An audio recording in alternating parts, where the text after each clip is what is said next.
Welcome to legal awareness web series. आपको मालूम है कि लीगल अवेयरनेस वेब सीरीज में अब हम 200 एपिसोड की तरफ बहुत तेजी से बढ़ रहे हैं।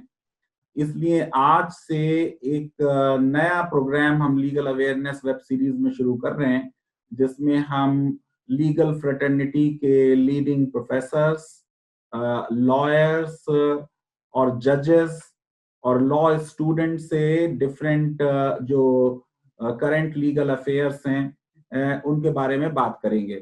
आज क्योंकि पूरा देश जो है उसमें सबसे बड़ा मुद्दा जो डिस्कशन का बना हुआ है वो जो रिसेंट लेबर लॉ रिफॉर्म्स हुए हैं उत्तर प्रदेश में, गुजरात में, मध्य प्रदेश में, कुछ कुछ रिफॉर्म राजस्थान और पंजाब और महाराष्ट्र में भी हुए हैं वर्किंग आवर्स को लेके। तो मैंने ये मुनासिब समझा कि हम नालसर यूनिवर्सिटी ऑफ लॉ की सीनियर प्रोफेसर प्रोफेसर एन वासंती, जिनका बड़ा यूनिक डिस्टिंक्शन ये है, ऐसे लेबर लॉ टीचर्स कम होते हैं जो लेबर लॉ भी पढ़ाते हों और कॉन्स्टिट्यूशन भी पढ़ाते हों।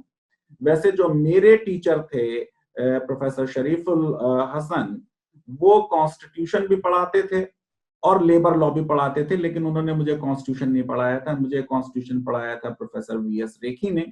लेकिन आज जब मैं लेबर लॉ पर एक दूसरे बड़े एक्सपर्ट से बात कर रहा हूं, तो मैं अपनी भावभीनी श्रद्धांजलि अपने टीचर शरीफ साहब को भी देना चाहता हूं। प्रोफेसर वासंती, आप इस सब्जेक्ट पे लिखती रही हैं। आपकी ट्रेनिंग कॉन्स्टिट्यूशन और लेबर लॉ दोनों में है। तो सबसे पहले मैं आपसे ये जानना चाहता हूं कि जो इंडियन कॉन्स्टिट्यूशन है वो लेबर के राइट्स के बारे में किस तरीके के प्रोविजंस करता है। अगर आप अंग्रेजी में बोलेंगी तो मैं उसको हिंदी में ट्रांसलेट कर सकता हूं, लेकिन अगर आप हिंदी और इंग्लिश में मिक्स करके बोलना चाहें तो यू आर फ्री, प्लीज। ठीक है सर, मैं कोशिश करूंगी, whatever is possible I will try to speak in Hindi.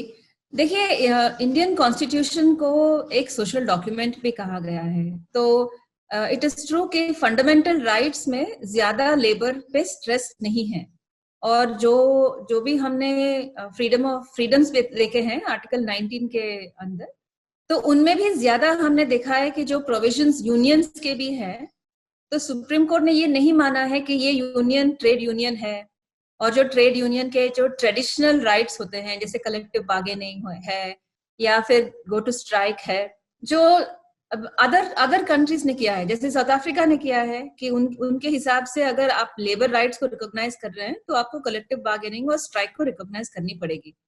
और आईएलओ का भी मानना है, जब उसकी एक फंडामेंटल कन्वेंशन है, convention on the right to collective bargaining, तो उसमें ऐसा भी नहीं है कि सिर्फ स्ट्राइक है, लेकिन you cannot rule out strike as a last weapon or as a weapon to bring capital to the negotiating table. तो strike हमेशा यही है कि it is used when people are refusing to negotiate. अगर अगला दूसरा बात ही नहीं करना चाह रहा है तो उसको टेबल पे लाने के लिए strike is always recognized as a last resort.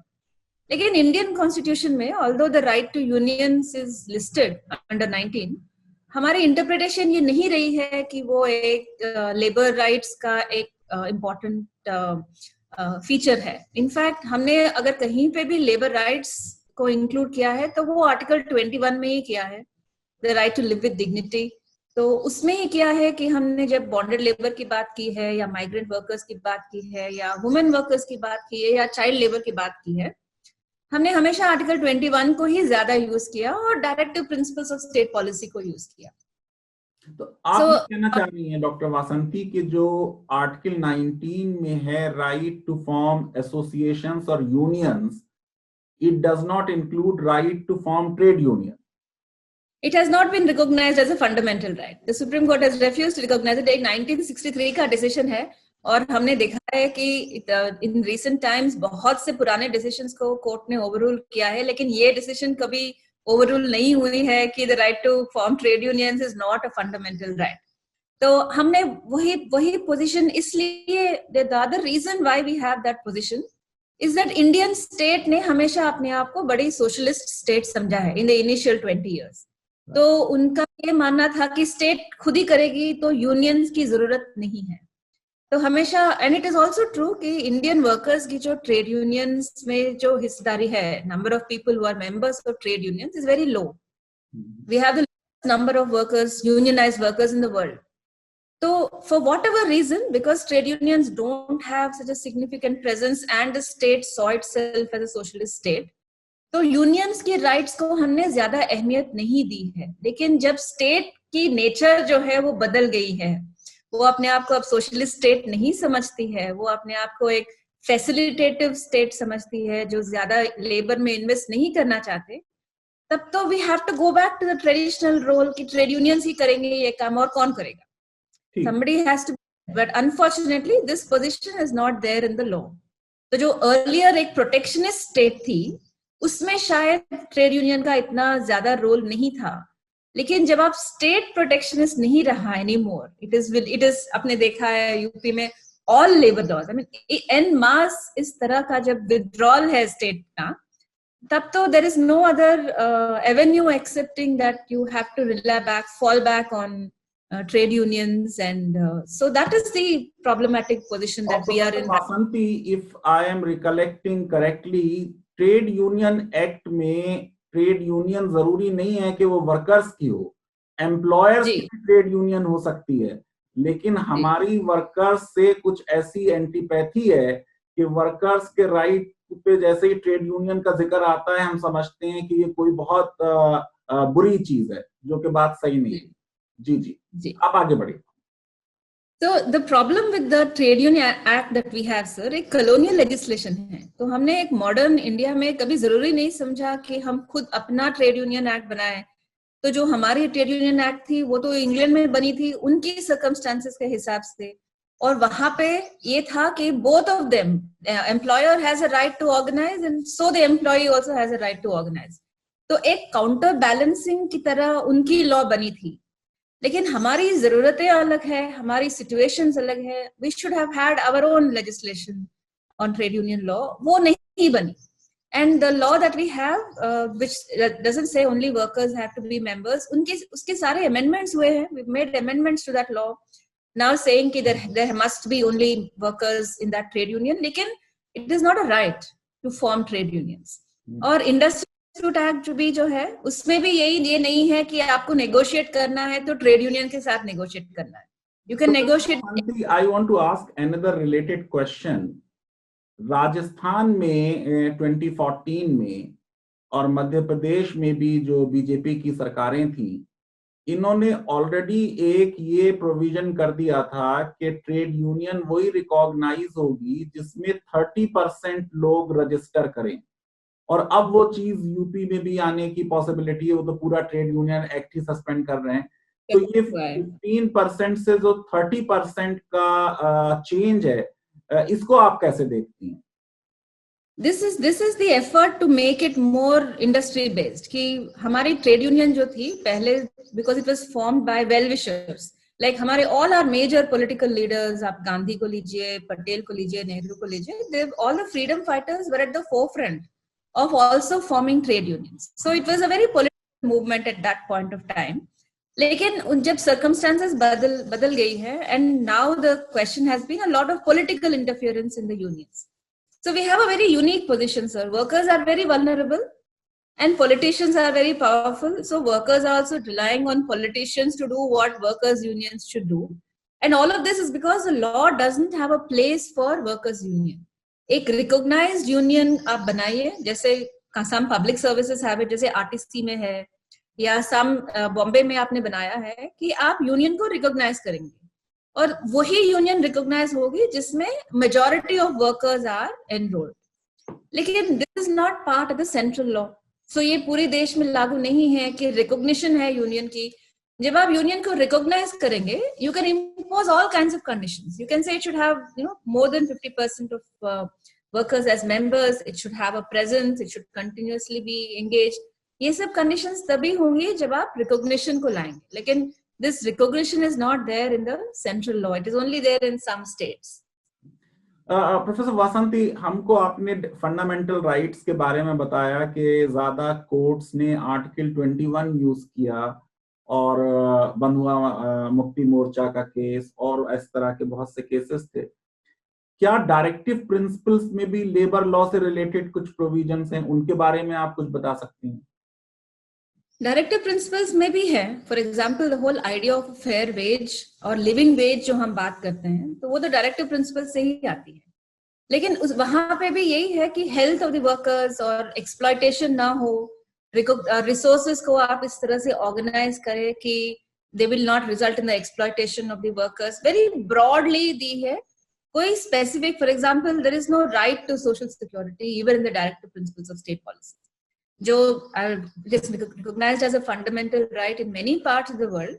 एक कैपिटलिस्ट सोसाइटी जैसे यूनाइटेड स्टेट्स है, उसमें भी सोशल सिक्योरिटी नंबर सबके पास है।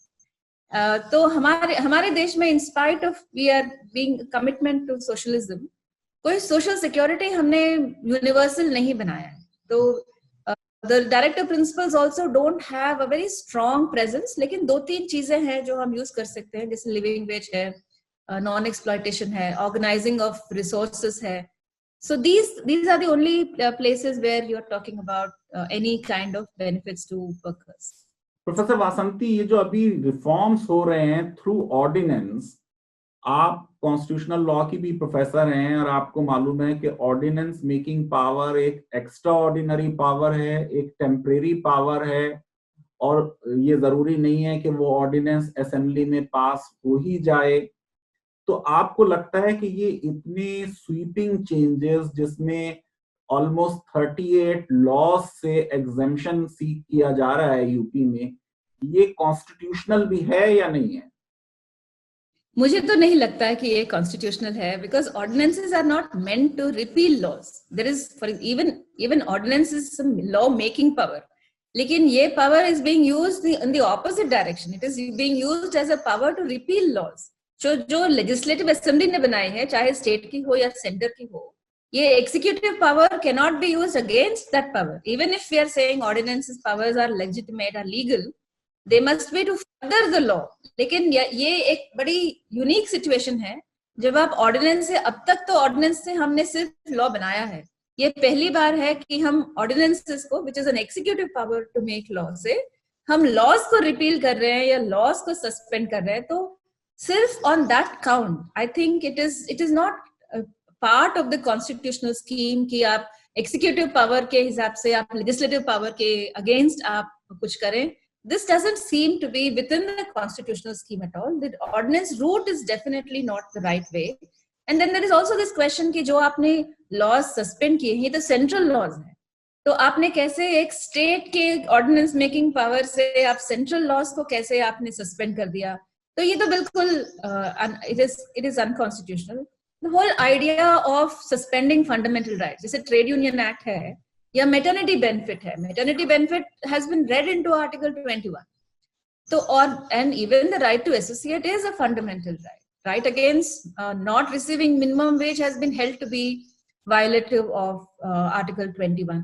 तो आपने फंडामेंटल राइट्स के when you are repealing laws which are linked to fundamental rights, it is a violation of fundamental rights, and by ordinances you cannot do something which would be against constitutional rights. बहुत broad है, it is too wide, it is very unthinking.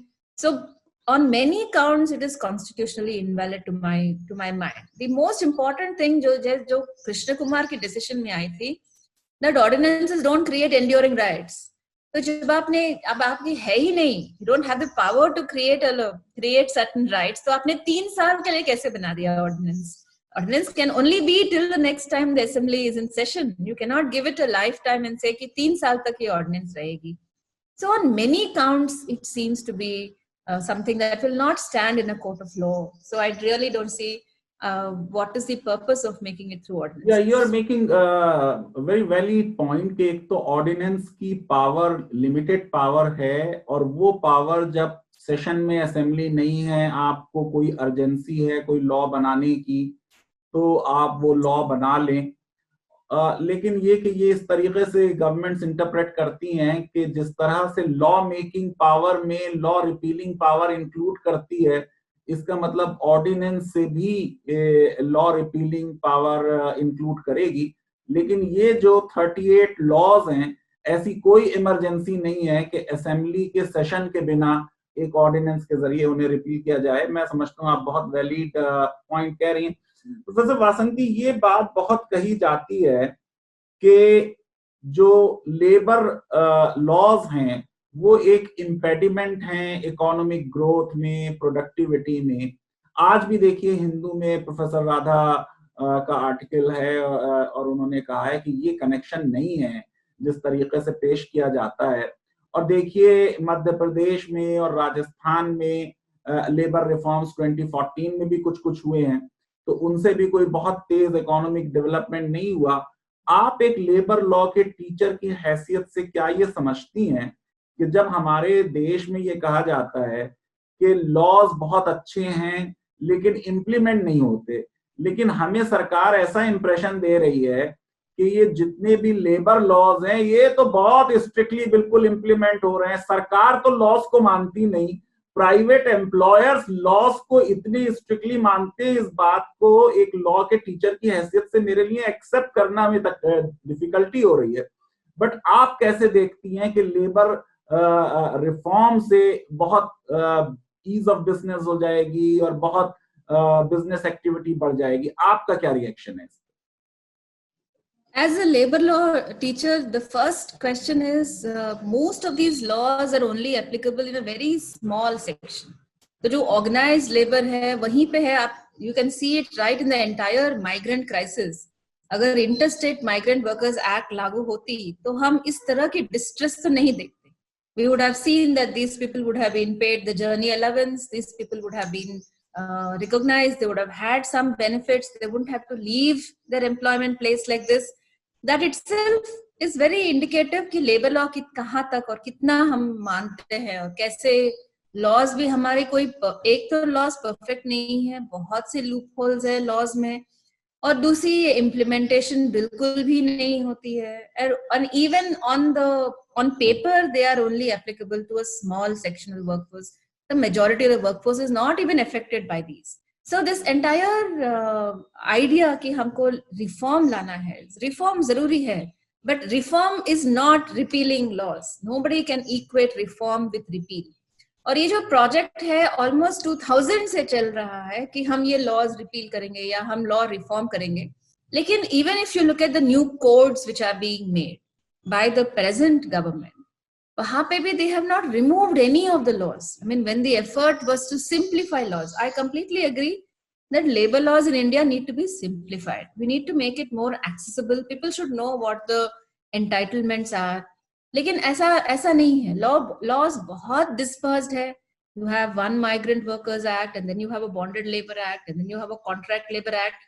किसी को ये भी नहीं समझ में आती कि ये तीनों laws related है, क्योंकि बॉन्डेड लेबर में क्लियरली मेंशन किया है कि कॉन्ट्रैक्ट लेबर भी बॉन्डेड लेबर बन सकती है, माइग्रेंट लेबर भी बॉन्डेड लेबर बन सकती है। तो आपने जब बॉन्डेड लेबर एक्ट रिटेन किया, automatically you are retaining the other two legislations.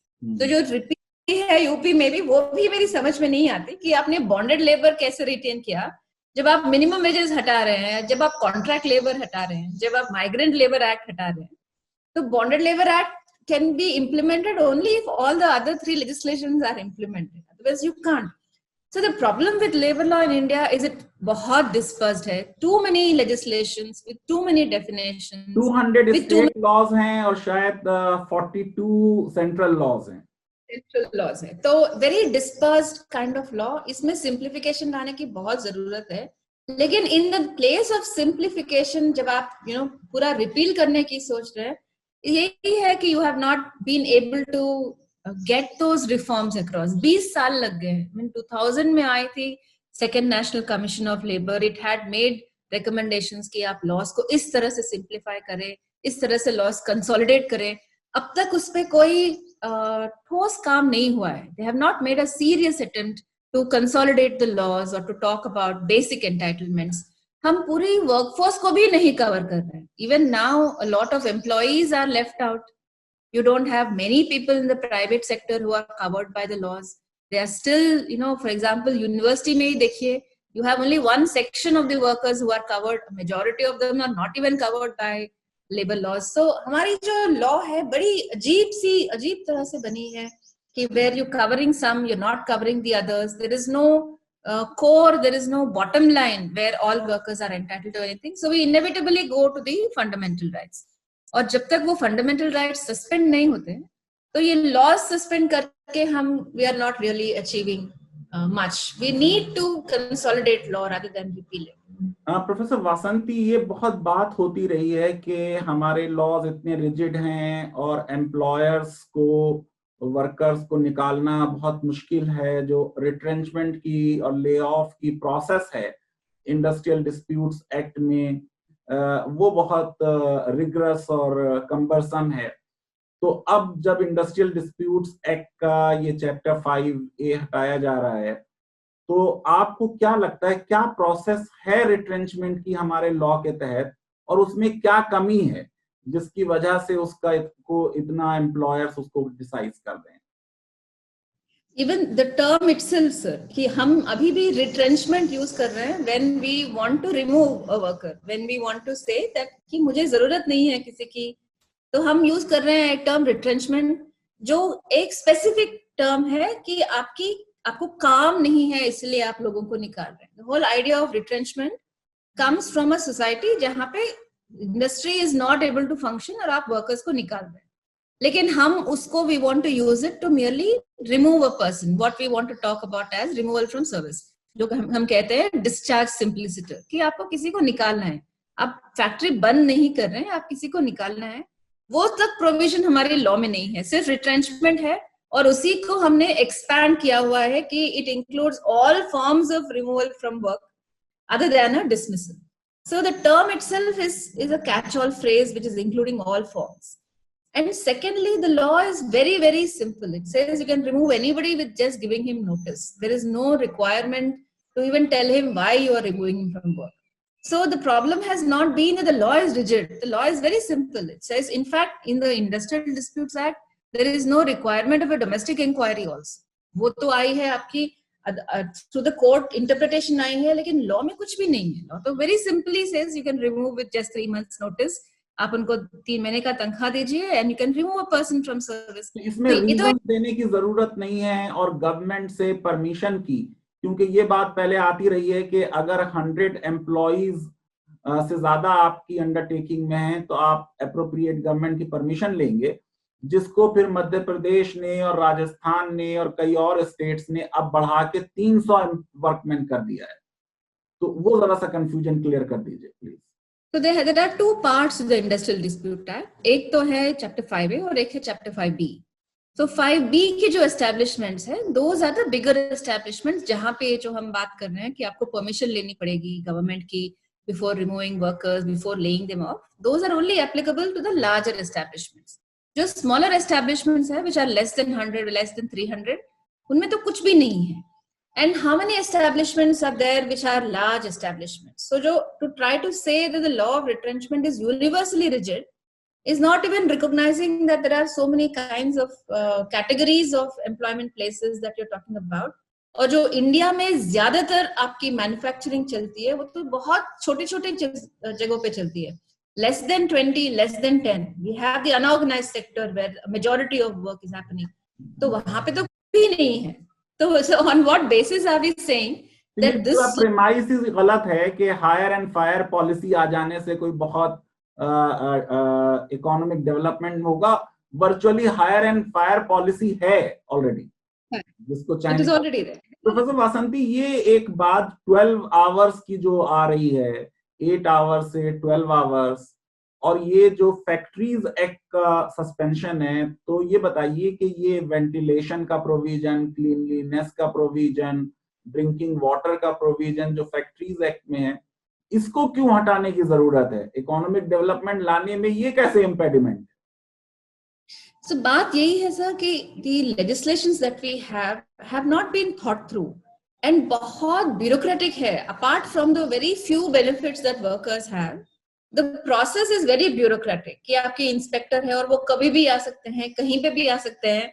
And ये भी किस्से हमने सुने हैं कि आपने अगर मटके में पानी नहीं रखा तो आप you are violating the law because the law requires you to maintain it in a particular way. और आपने मटके की जगह कूलर लगा दिया तो भी आप you can be held to be violative of the law. ये भी किस्से सुनने में आए हैं। तो जो सिंप्लीफाइंग ब्यूरोक्रेसी है, जो हमारी ओवरसाइट की मैकेनिज्म है, जो लेबर इंस्पेक्टर का मैकेनिज्म है, उसको ज्यादा प्रोफेशनल बनाने की जरूरत है, उसको ज्यादा टेक्नोलॉजिकल फ्रेंडली बनाने की जरूरत है। सो हमने दोनों को एक ही लेजिस्लेशन में डाला है कि एक the act has certain provisions for workers, but it has a larger proportion कि आप एनुअल रिटर्न फाइल करेंगे, आप इंस्पेक्टर्स को आने देंगे, इंस्पेक्टर ये कर सकता है, वो कर सकता है। तो the reason we are doing away, at least that's what the government is saying, the reason we are repealing these laws, suspending or exempting establishments, is to exempt establishments from this kind of an interference with your working. Inspector raj खत्म करना चाहिए, loss को simplify करें, ये ना कि workers के सारे राइट्स छीन लें। बिल्कुल। सो हमने सेपरेटेड द टू। हाँ, मैं एक लास्ट में आपसे एक और सवाल ये पूछना चाहता हूं कि क्या ये बात सही है कि लेबर कोर्ट्स में तो प्रो लेबर जजमेंट्स होते हैं, लेकिन बाद में फिर एम्प्लॉयर्स जो कि बहुत जाहिर है कि कैपिटलिस्ट हैं, रिच हैं, वो हाई कोर्ट्स में चले जाते हैं और हाई कोर्ट्स में लेबर कोर्ट्स के जो लेबर कमिश्नर्स वगैरह के जजमेंट्स होते हैं वो स्टे हो जाते हैं और साला साल तक फिर कोई फाइनल जजमेंट नहीं होता और स्टे ही फाइनल ऑर्डर बन जाता है। आपको लगता है कि ये भी एक हमारे लॉ की प्रॉब्लम है, लेबर लॉ? ये तो लेबर लॉ की प्रॉब्लम नहीं है सर, ये तो हमारी जुडिशियल प्रोसेस की प्रॉब्लम है कि आप पहले लेबर कोड बनाते हैं जो बहुत फ्लेक्सिबल है, जो बहुत जल्दी काम करते हैं, and you have provided for appeals from labour courts, and then when you say you should not interfere on questions of fact, तो हमारे हाई कोर्ट और सुप्रीम कोर्ट तक क्वेश्चंस ऑफ फैक्ट में चली जाती है। वो नॉन इंटरफियरेंस का रूल नहीं मानते हैं।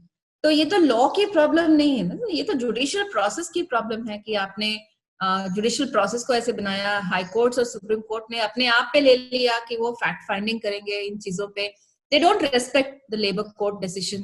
तो ये तो जुडिशियल प्रोसेस की प्रॉब्लम है। And what you are saying is very true sir, a majority of cases which go to the labor court, so the labor court are given in favor of the worker, but then the process of appeal and then the process takes so long and there is no, even the final order is not respected. तो काफी studies हुई हैं कि कितना time लगता है कि labour court से सुप्रीम कोर्ट तक ये बात खत्म हो जाए, and when the order finally comes, where is the respect for such order? Employers clearly disregard, तो फिर आपको फिर से लिटिगेशन करनी पड़ेगी to respect the order of the court. तो in a majority of cases most workers don't want to go to the labour court because the process and the result is very very poor. तो हम ये नहीं कह सकते हैं कि that is a big impediment. In fact the law clearly provides कि आप अगर सेटल कर लें कोई question, the whole idea of ADR was mooted in labor law. So they have said that if you can settle a question, the court is also bound by the settlement of the employee and the employer enter into. तो बहुत flexibility है law में, हम वो use नहीं करना चाहते हैं। हम we want to go on egos or we want to go on एक feudal mindset है कि हम कैसे बात करेंगे इन लोगों से, they are not deserving of negotiating. तो उसके हिसाब से, और I want to exercise my power. These are problems in the entire environment that we want to talk about, because जो working class है वो आपके backward classes है, scheduled caste है, scheduled tribe है, तो there are these other factors which influence the kind of relationship between the employer and the employee. तो society में inequalities है, वो आपके labor law में भी reflect हो जाती है। प्रोफेसर वासंती, लास्ट में ये कल जो हमारी फाइनेंस मिनिस्टर ने, प्रधानमंत्री जी ने एक बहुत बड़ा परसों अनाउंसमेंट किया 20 लाख करोड़ का, और कल उसकी कुछ डिटेल्स आई, तो उसमें जो ये EPF 12% से 10% किया गया, या कुछ और लेबर के बारे में कुछ चीजें आपने देखी हो तो वो आप बताना चाहेंगी हमारे व्यूअर्स को? There doesn't seem to be a very major thrust. जो हमने ये पैंडेमिक में देखा है वो था माइग्रेंट वर्कर्स और उनकी सेफ्टी या सिक्योरिटी या उनके लिए कोई मदद, तो हमने वो नहीं देखी जो हमें देखना था। एवरीबडी वाज थिंकिंग कि माइग्रेंट वर्कर्स कुछ आएगा, तो उनपे तो कुछ भी नहीं है। On the other hand, if you see the UP ordinance, it says you repeal interstate migrant workers act. तो ये जो there seems to be a mismatch between the crisis and the need for investment and the kind of responses that we are seeing. It is still an industrial package. It is directed towards employers. It is not really directed towards workers, and it is not addressing. उसमें कुछ खास नहीं है. Workers के लिए कुछ भी नहीं है. So, where as a labor law teacher, I don't see it as a boost कि हमने इस direction से या इस तरफ से हमने कुछ कोशिश की है. I think that is still to come, and we have to wait to see if there is any special package for them. बहुत बहुत शुक्रिया प्रोफेसर वासंती, आपने हमारे बहुत से डाउट्स क्लियर किए. आगे भी हम आपको बॉदर करते रहेंगे. आपका क्या इस बारे में विचार है कि ये लीगल अवेयरनेस वेब सीरीज का चैनल, जिसमें अब हमारे पास ऑलमोस्ट 4 लाख सब्सक्राइबर हैं एंड मिलियंस ऑफ व्यूअर्स हैं, उसके बारे में आप कोई अपना रिएक्शन देना चाहेंगी तो उस पे हम बात खत्म कर लेंगे. जी बिल्कुल. I think it's a very very good initiative कि हमारी जिम्मेदारी बनती है कि इतनी इंपॉर्टेंट चीजें हैं तो एज एन एकेडमिक हमारी रिस्पॉन्सिबिलिटी बनती है. पीपल राइट एज एक्टिविस्ट और पॉलिटिक्स और ट्रेड यूनियंस की अलग अपनी नजरिया होती है, लेकिन जो लॉ पढ़ाते हैं और जो लॉ को देखते हैं and we have a very balanced and academic outlook, तो ये बहुत जरूरी है कि हम रीच आउट करें to the larger audience to give them a very informed and a balanced picture of the things and not let them be misguided. क्योंकि इतने सारी fake news है, information तो बहुत है, लेकिन the right kind of information is. So I think this series is doing a great service in reaching out to the ordinary people, and that is why it has seen a huge response. क्योंकि information कई channels से मिलती है. I think it's a very, very, very important function that you are doing. Congratulations. Thank you so much, Professor Vasanti. Thank you so much. Thank you.